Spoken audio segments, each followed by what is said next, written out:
Halo semuanya, Assalamualaikum warahmatullahi wabarakatuh. Izinkan saya memperkenalkan diri ya. Perkenalkan, nama saya Cynthia Nirmadewi dari Program Studi Komunikasi Penyiaran Islam dari kelas KPI 1E dengan nomor NIM. Oke, kali ini kita akan mereview tentang sedikit mereview ya, tentang tugas dasar ilmu komunikasi.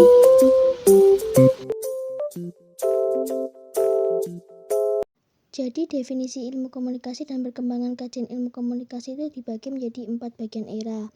Ada era interaktif, era telekomunikasi, era komunikasi cetakan, dan era komunikasi tulisan. Era interaktif itu dimana era yang sudah mulai berkembang saat ini.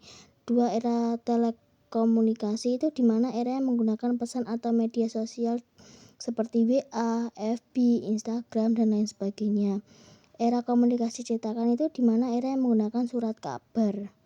Era komunikasi tulisan itu bangsa dimana menulis dalam lembaran yang berbentuk tanah liat. Sejarah perkembangan ilmu komunikasi ada 4 periode, yaitu ada periode tradisi retorika, periode teknologi komunikasi, periode konsolidasi, dan periode pertumbuhan. Apa sih periode tradisi retorika? Periode tradisi retorika yaitu dimulai sejak peradaban Yunani kuno beberapa ratusan tahun lalu sebelum Masehi. Nah, kalau periode teknologi komunikasi itu apa sih? Sejak tahun 1960, penemuannya itu telepon, radio, telegraf, dan televisi. Proses industrialisasi serta modernisasi terjadi di negara-negara Eropa Barat maupun di Amerika. Pecahnya Perang Dunia I dan II. Proses konsolidasi yaitu proses dalam periode ini dikonsolidasikan sebagai suatu ilmu pengetahuan sosial yang bersifat multidisipliner ilmu. Nah, kalau periode pertumbuhan itu perkembangan ilmu komunikasi semakin kompleks dan mengarah pada spesialisasi.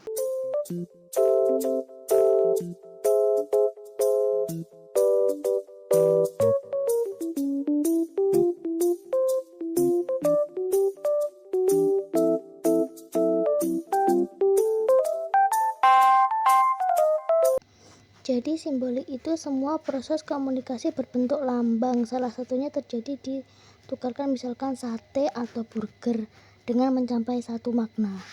Dimensi isi itu yang merujuk suatu pada hubungan. Komunikan berbagai tingkat itu kayak semacam update status di media sosial. Konteks ruang dan waktu itu ada yang terbuka, tertutup, dan tak sadar.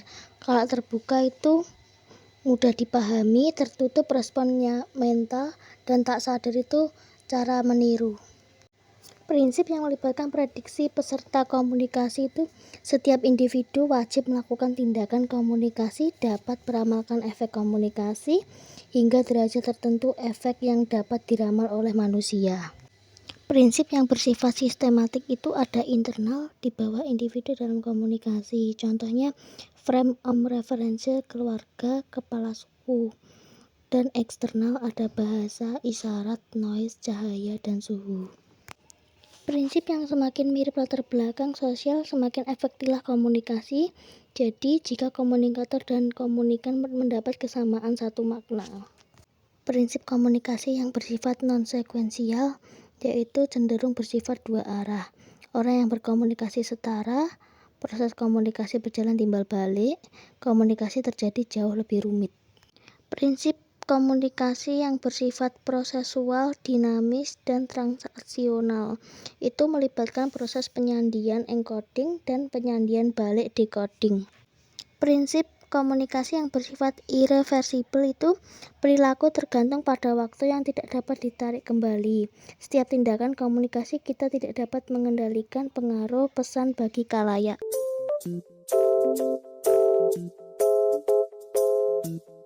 Jadi definisi persepsi itu adalah proses yang memungkinkan suatu organisme menerima dan menganalisis informasi, yaitu sarana yang memungkinkan kita memperoleh kesadaran akan sekeliling dari lingkungan kita.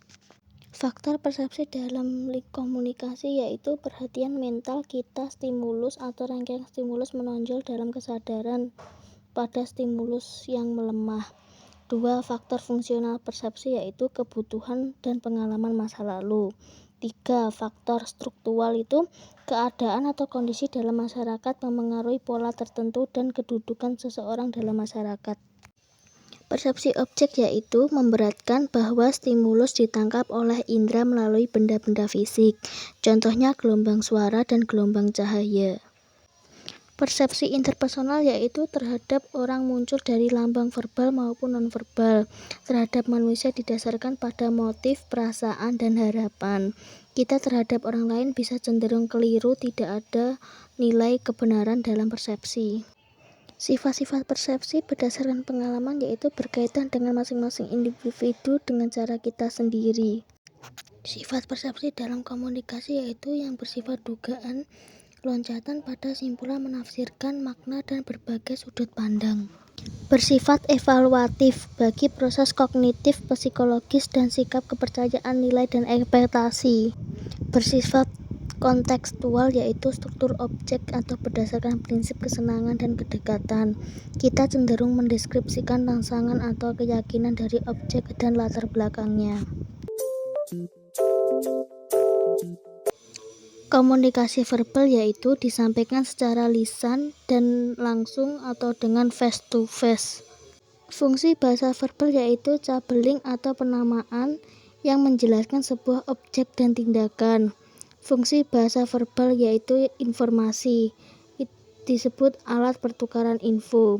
Fungsi bahasa verbal yaitu interaksi, mewakili gagasan atau emosi yang berkaitan dengan fungsi sosial dan instrumental. Semakin berbeda bahasa, semakin sulit berkomunikasi. Keterbatasan bahasa verbal yaitu jumlah kata tersedia untuk mewakili objek bahasa tidak mampu mengungkapkan realitas secara utuh. Gaya komunikasi nonverbal yaitu dengan cara gerakan tubuh, simbol, penampilan, kebauan, bangunan, dan parfum. Pesan dalam bentuk komunikasi nonverbal yaitu cenderung relatif bebas karena jauh mendekatkan kita dari bentuk kognitivity. Tekanan nonverbal dalam bentuk sugesti yaitu repatisme, menegaskan dan mengulang. Substansi itu suatu hal khusus yang ada. Kontradiksi menekankan bentuk penolakan kita. Kontimen melengkapi. Aksentuasi realisasi emosi.